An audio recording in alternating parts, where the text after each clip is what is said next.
Mr. Venegas here.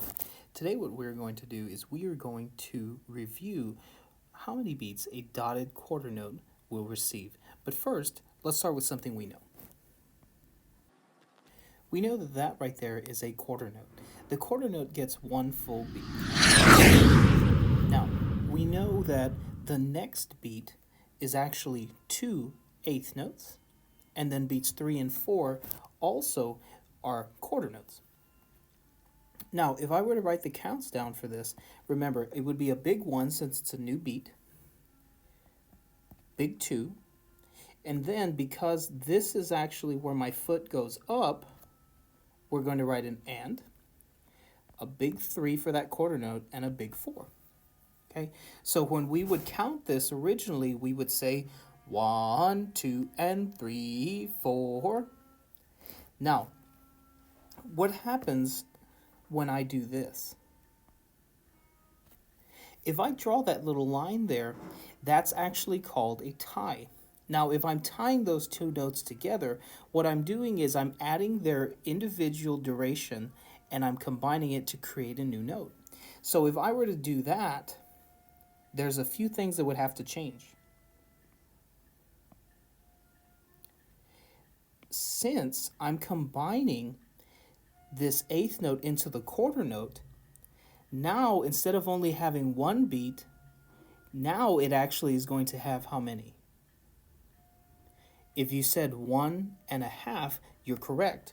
This is how the note writing would change. Now you saw earlier that I did have a big number when it was without that tie. But now that it's tied together, you have to understand that that eighth note is going to be inside of that quarter note, and you're not going to write a big number because it's inside, so you would write a small number. So if I were to count this measure now with that tie, this is how it would sound. 1 and 3, 4. Now this time I want you to tap your foot and try it with me and see if my foot lines up. When it goes up, I should be saying it and. Here we go. Down, up, ready, go. 1 and 3, 4. Did you catch that? Hopefully you heard that. And hopefully, as you were tapping your foot, you lined up right with me when I said and your foot went up. So I bet the next question is, well, Mr. Venegas, what's the name of that type of note? Well, I told you at the beginning we were going to review a dotted quarter note, but that right there isn't traditionally how the dotted quarter note looks. So let me take a second and I'll fix that. Okay, so now you guys can see that we do have a dotted quarter note because there is a quarter note with a dot that's in front.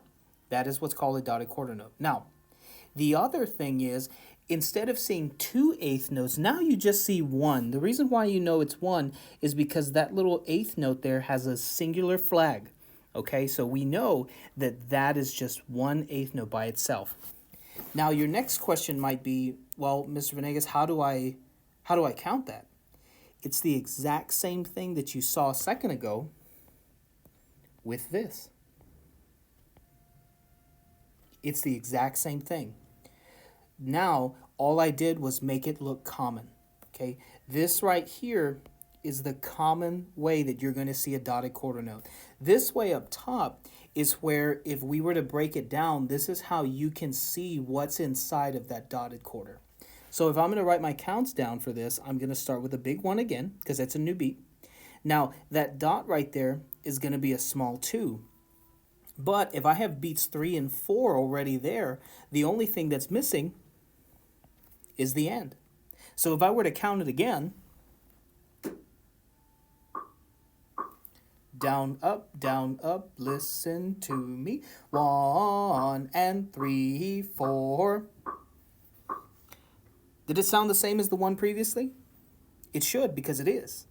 It's the exact same thing, it's just written differently. Okay, in music, there's a lot of rhythms that you guys will see that you know what the rhythms are. They're just written differently. And make sure, if you still don't understand the dot, we go back and we watch my video on reviewing what the dot actually does and how it affects your note values, okay? I want to thank you guys for watching my video. If there's ever any questions, please feel free to ask. This is Mr. Venegas, signing out. Bye-bye.